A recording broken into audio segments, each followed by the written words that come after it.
इष्टान् भोगानि वो देवा दास्यन्ते यज्ञ भाविताः तैर्दत्तान् प्रदायैभ्यो यो भुङ्गतेस्तेन एव सः। यज्ञ द्वारा पोषित देवतागण तुम्हें इष्ट भोग प्रदान करेंगे। उनके द्वारा दिए हुए भोगों को जो पुरुष उनको दिए बिना ही भोगता है वे निश्चय ही चोर है। यज्ञ शिष्टाशिनः संतो मुच्यन्ते सर्व किल विषयी भुंजते ते त्वघम पापा ये पचन्त्यात्म कारणात्। यज्ञ के अविष्ट अन्न को खाने वाले श्रेष्ठ पुरुष सब पापों से मुक्त हो जाते हैं, किंतु जो लोग केवल स्वयं के लिए ही पकाते हैं वे तो पापों को ही खाते हैं। 5 तरह के यज्ञ बताए गए हैं। एक यज्ञ होता है जिसे ब्रह्म यज्ञ कहा जाता है। ब्रह्म यानी ज्ञान, यानी नॉलेज, यानी वेद, जिसे ओमकार भी कहा जाता है।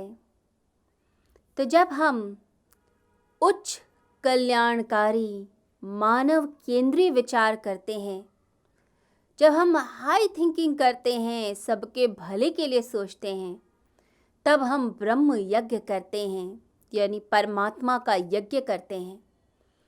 आप कहीं भी बैठे हों और अच्छाई के बारे में सोचें, लोगों के भले के लिए प्लानिंग करें, विचार करें, हृदय से दुआएं दें, सर्वे भवन्तु सुखिनः की भावना पैदा हो रही है। जब ऐसी भावना आपके अंदर आती है, भगवान सबका भला हो, तब आप ब्रह्म यज्ञ करते हैं। एक योगी, एक सिद्ध पुरुष जब अपनी साधना में बैठता है तो ब्रह्म यज्ञ ही करता है। वो साधना करते हुए परमात्मा की ऊर्जा को प्राप्त करता है और फिर महसूस करता है कि यह ऊर्जा पूरे संसार में बिखर गई। वह ऊर्जा समस्त प्राणियों को सुख दे रही है। इसलिए भजन के बाद, जाप के बाद सर्वे भवन्तु सुखिनः की प्रार्थना की जाती है। भगवान सबका भला हो, सबका कल्याण हो। यज्ञ के बाद भी हम प्रार्थना करते हैं, सबके भले के लिए सोचते हैं। तो जब आप सबके कल्याण के लिए विचार करते हैं और कर्म करते हैं, तब आप ब्रह्म यज्ञ करते हैं। ऐसे ही दूसरा यज्ञ बताया गया है जिसे देव यज्ञ कहा जाता है। देव यज्ञ का अर्थ है जब आप अपने टैलेंट को बढ़ाने के लिए कुछ काम करते हैं, अपनी प्रतिभा को बढ़ाने के लिए और अपने दुर्गुणों को दूर करने के लिए जब आप कर्म करते हैं, तब आप देव यज्ञ करते हैं। जब ईर्ष्या पर, भय पर, क्रोध पर, लालच पर, अज्ञान, रोग, पीड़ा को दूर करने के लिए काम किया जाता है तो देव यज्ञ होता है। जब हम प्रार्थना करते हैं, असतो मां सद्गमय तमसो मां ज्योतिर्गमय मृत्योर्मां अमृतम गमय। हे प्रभु, हमें असत से सत्य की ओर ले चलो, अंधकार से प्रकाश की ओर ले चलो, मृत्यु से अमृत की ओर ले चलो। तो यह जब प्रार्थना की जाती है, अच्छे गुणों के लिए प्रार्थना की जाती है, मुक्ति के लिए प्रयास होते हैं, तो उसे देव यज्ञ कहा जाता है।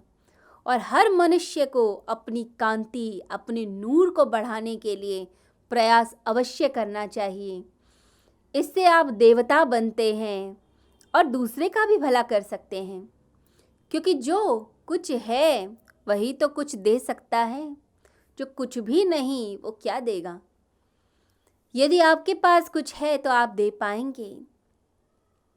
इसलिए हमारे देश में गंगा को देवी कहा गया, पीपल को देवता माना गया क्योंकि वह कुछ देते हैं। गऊ को देवता कहा गया, गऊ पूजन करते हैं हम लोग क्योंकि यह सब चीज़ें देती हैं, लुटाती हैं अपने आप को। तो आप जब कुछ अर्जित करेंगे तभी आप कुछ दे भी पाएंगे। तो देव यज्ञ अवश्य करें। साथ ही साथ होता है पितृयज्ञ, यानी जब हम अपने माता पिता की परंपरा को आगे बढ़ाते हैं, उनकी अच्छाई को और विकसित करते हैं, बिजनेस को बढ़ाते हैं, उनका नाम रोशन करते हैं, तो इसे पितृयज्ञ कहा जाता है। परंतु इसका मतलब यह नहीं कि झूठी परंपराओं को आगे बढ़ाया जाए। इसका मतलब है कि जो सही चीज़ है उसको बढ़ाया जाए, माता पिता का सम्मान बने, वह अच्छाई की तरफ चलें और उनकी अच्छाई हम आगे बढ़ा पाएं। इसका प्रयास पितृयज्ञ कहा जाता है। ऐसे ही भूत यज्ञ होता है, यानी समस्त प्राणियों की रक्षा करना, उन पर करुणा बरसाना, अहिंसा का भाव। जैसे महावीर जब चलते थे तो ये ध्यान में रखते हुए कि कोई चींटी ना आ जाए पैर के नीचे। बरसात में, वर्षा में ज़मीन पर पैर नहीं रखते थे कि कोई कीड़ा मर जाएगा। इतना ध्यान, प्रकृति से इतना प्रेम, तो इसे भूत यज्ञ कहा जाता है। यानी जो समस्त प्राणी हैं उनको मित्र मानना। तो मित्र से चक्षुषा की जो भावना है वही भूत यज्ञ है। इसलिए हमारे देश में सर्प को भी क्षेत्रपाल कहा गया कि खेतों की रक्षा करता है। इकोलॉजी यानी कि समस्त ब्रह्मांड, ये संसार परिवार है, ये जो भावना है ये हमारे देश में ही है। तो पूरा परिवार ही तो है, ये पूरा सिस्टम जो इकोसिस्टम है ये परिवार की तरह काम करता है। एक भी कड़ी टूटती है तो दूसरी कड़ी पर असर पड़ जाता है। तो भूत यज्ञ यानी सभी प्राणियों की रक्षा करना, सभी का ध्यान रखना। और मनुष्य यज्ञ यानी मनुष्य जितने हैं उनके विकास के लिए, उनके भले के लिए कार्य करना, मानवता के लिए कार्य करना, इसे मनुष्य यज्ञ कहा गया है। तो ये 5 यज्ञ हर व्यक्ति को करने चाहिए। और जो यज्ञ की तरफ चलता है, परमात्मा की तरफ चलता है, निष्काम कर्म करता है, उसकी श्रद्धा देखते हुए परमात्मा बिन मांगे ही सब कुछ दे देता है। एक तरीका है कि आप भगवान से मांग लीजिए, और दूसरा तरीका है आप कुछ ना मांगे, बस अपनी अच्छाई आगे बढ़ाते चले जाएं। कुछ बच्चे माँ बाप से मांगते हैं, चीज़ें मांगते हैं, लड़ते हैं कि हमें यह चीज़ दो, हमें वो चीज़ दो, इस चीज़ की ज़रूरत है, उस चीज़ की ज़रूरत है। और माँ बाप मजबूरी में देते भी हैं। परंतु कुछ आत्माएं अलग ही होती हैं, वे अच्छे काम करती हैं और अपने माता पिता से भी कुछ नहीं मांगती। कुछ बच्चे अलग ही होते हैं। तो जब आप कुछ नहीं मांगते तो माता पिता जानते हैं अपने बच्चे के बारे में कि इस चीज़ की ज़रूरत पड़ सकती है, तो ऐसे बच्चे को माँ बाप बिन मांगे ही दे देते हैं।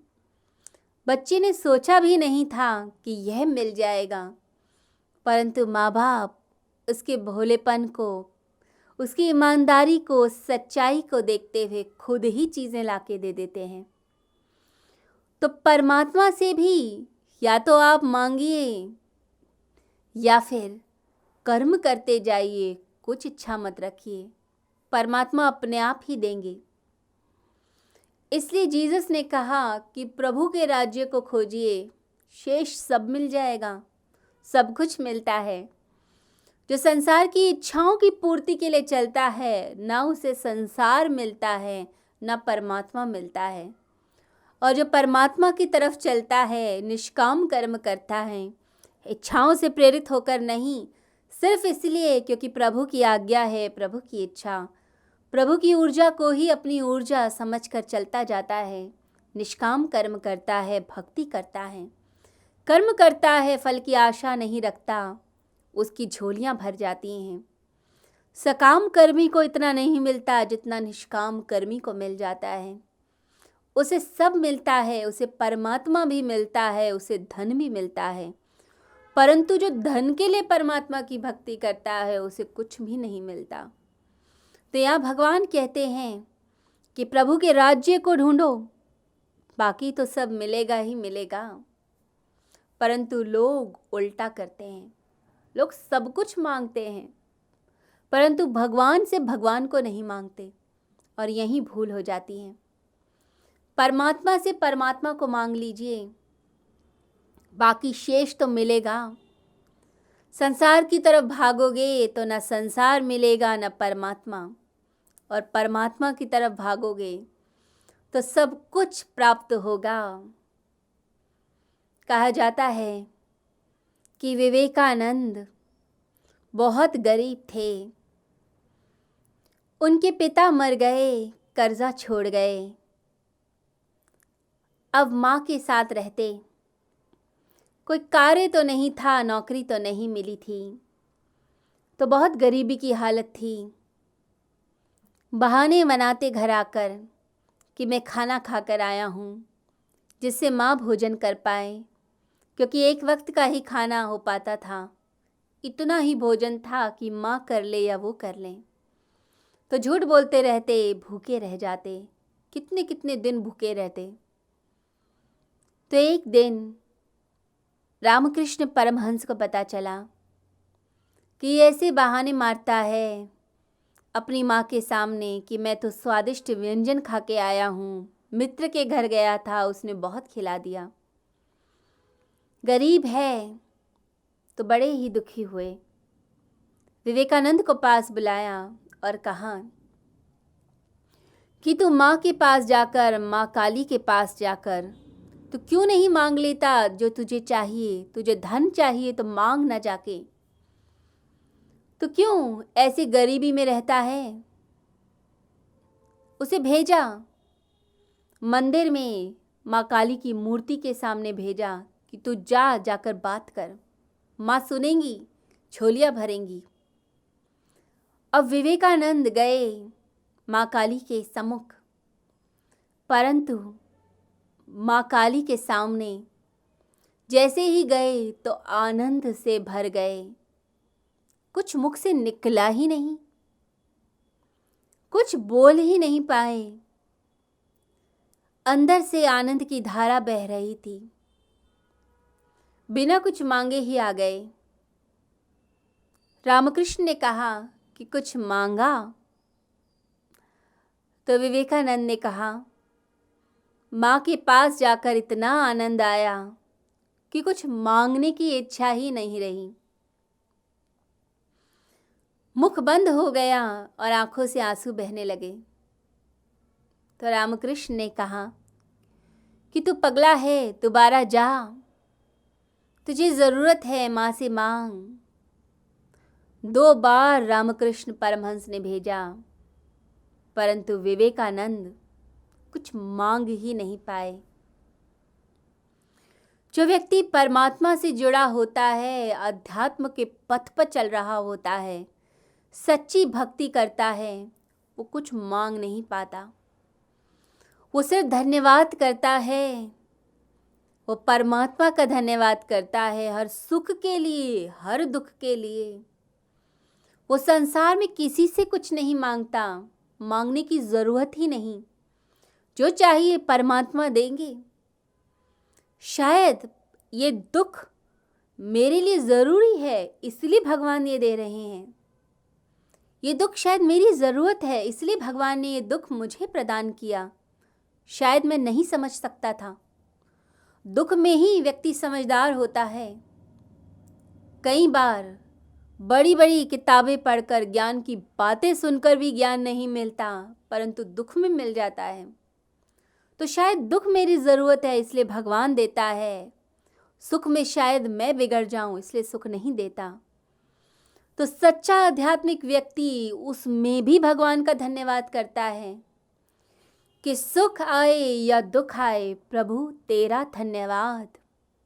प्रभु से युक्त, योग युक्त, अयुक्त नहीं, संसार से जुड़ा हुआ नहीं, युक्त, परमात्मा से प्रेम करता हुआ, निष्काम कर्म करता हुआ। और ऐसा प्राणी अहंकार और स्वार्थ बुद्धि का नहीं होता, वो मुनि होता है। सांख्य योग के 56 श्लोक में मुनि शब्द का प्रयोग किया गया। स्थित प्रज्ञ को मुनि कहा गया। तो जो मुनि होगा, कर्म योगी होगा, वो जो मिलेगा वो सब बांट देता है।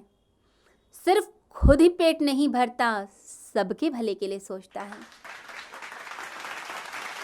वो जब खा भी रहा होगा तो दूसरे को भी खिलाएगा। 3 तरीके के लोग होते हैं। एक तो राक्षस वृत्ति के होते हैं जो खुद ही पेट भरते हैं, खुद ही खाते हैं कि खुद ही मज़े कर लो, जो चाहिए खुद अपने शरीर के लिए भोग लो। कुछ लोग मनुष्य वृत्ति के होते हैं, थोड़ा अपने लिए रखते हैं, थोड़ा दूसरे के लिए रखते हैं, मिल बांट के खा लेते हैं। परंतु तीसरे प्रकार के भी मनुष्य होते हैं, जो मिलता है वो सबको ही दे देते हैं। ऐसे लोग देवता होते हैं, जो पहले बांट देते हैं और कुछ बच गया तो अपने लिए रख लेते हैं। तो यहाँ भगवान कहते हैं कि जो यज्ञ से मिलता है, निष्काम कर्म से मिलता है, निष्काम कर्मी सबको बांटता है, सबको बांटकर उसको खुशी मिलती है, और जो बच गया उसे ग्रहण करता है, और नहीं भी बचा तो उसे भी प्रभु का आशीर्वाद समझ लेता है कि प्रभु यही चाहते थे, प्रभु की यही मर्जी थी, मैं इसी में संतुष्ट हूँ, मैं इसी में खुश हूँ, क्योंकि प्रभु चाहते थे और मैं प्रभु से प्रेम करता हूँ, प्रभु की भक्ति करता हूँ। जब जब आप आनंद के भाव से भरेंगे तब तब बांटना चाहेंगे, और जब आप दुख से भरते हैं तो आप संसार से भागते हैं। भगवान बुद्ध जब दुखी थे, महावीर स्वामी जब दुखी थे, तो छोड़ गए संसार को, भागे जंगल की ओर। परंतु जब आनंद से भर गए तो उस आनंद को लौटाने वापस संसार में आ गए। जब बादल भर जाता है जल तत्व से, तो अपने उस जल को लुटा देता है संसार पर। जैसे हम घर में क्रॉस वेंटिलेशन के लिए दोनों तरफ की खिड़कियां खुली रखते हैं कि एक तरफ से प्रवाह आए, दूसरी तरफ बह जाए, ऐसे ही संसार की सारी गतियां सर्कुलर हैं, वे सारी बहती हैं, घूमती हैं, रुकती नहीं। जैसे गंगा का प्रवाह बहता जाता है, गंगा एक जगह आकर एकत्रित नहीं हो जाती, छोटी सी तालाब तलैया नहीं बन जाती, झील नहीं बनती, वो तो निरंतर बहती है, निरंतर नित्य नवीन होती है। तो निष्काम कर्मी भी नित्य नवीन रहता है, इसलिए सदैव प्रसन्न रहता है, आनंदित रहता है। तो उसके अंदर से प्रभु का आनंद बह रहा होता है, और उसी आनंद को जो परमात्मा का रूप है इस जगत में, जो प्राणी हैं, उन प्राणियों को वे आनंद देता है, खुशी प्रसन्नता देता है। दूसरों की खुशी में खुद भी खुश होता है, उसे अच्छा लगता है कि मेरी वजह से दूसरे व्यक्ति के चेहरे पर मुस्कान आई। वो परमात्मा का जो स्वरूप मेरे सम्मुख खड़ा है, मैंने उसके चेहरे पर एक मुस्कान ला दी। फिर उसका आनंद जो है दूसरे व्यक्ति में बहता है, उस परमात्मा के अंश में बहता है। फिर वापस ऊपर की तरफ, जैसे सागर से पानी ऊपर बादलों की तरफ उड़ता है, ऐसे ही फिर दोबारा वो आनंद घूमकर उसी व्यक्ति तक आता है। इसलिए आपका जो अच्छा कर्म होगा आपकी तरफ घूम कर आएगा। आपने कभी भी किसी की मदद की तो जब आपको ज़रूरत होगी तो परमात्मा किसी न किसी व्यक्ति को ज़रूर आपके पास भेजेगा, जिससे आपके काम रुके नहीं, आपके भीतर प्रेरणा शक्ति बनकर उभरेगा। तो इसलिए कर्म कीजिए, प्रेम से कीजिए, सात्विकता के साथ कीजिए, और प्रभु को समर्पित करके कीजिए, और जो मिलता है उसे बांटिए।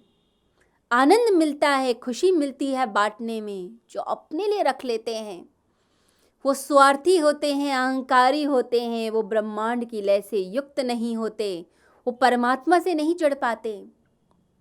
निकृष्ट होते हैं वो लोग जो खुद खाने में विश्वास रखते हैं, और उत्कृष्ट होते हैं वो लोग जो सबको बांटते हैं।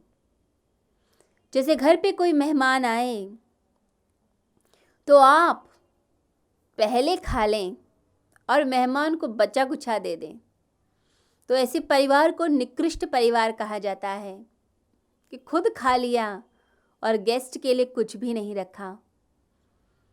परंतु उत्कृष्ट परिवार वह है जो मेहमानों को पहले खिलाता है और जो बच जाता है उसे ग्रहण करता है, और नहीं भी बचा तो भी प्रभु का आशीर्वाद। बाकी सबने अच्छे से खाया, इसमें खुशी मिलती है, जैसे माँ को खुशी मिलती है बच्चे को खिलाकर। बचा कि नहीं बचा खाना, परंतु मेरे बच्चे ने प्यार से खाया। बिल्कुल ऐसे ही निष्काम कर्मी सभी को अपना मानता है कि सब ने प्यार से खाया, मुझे अच्छा लगा, दूसरे खुश हुए, मुझे अच्छा लगा। और जो थोड़ा बहुत बच जाता है उसे ग्रहण करता है, उसमें खुशी मनाता है।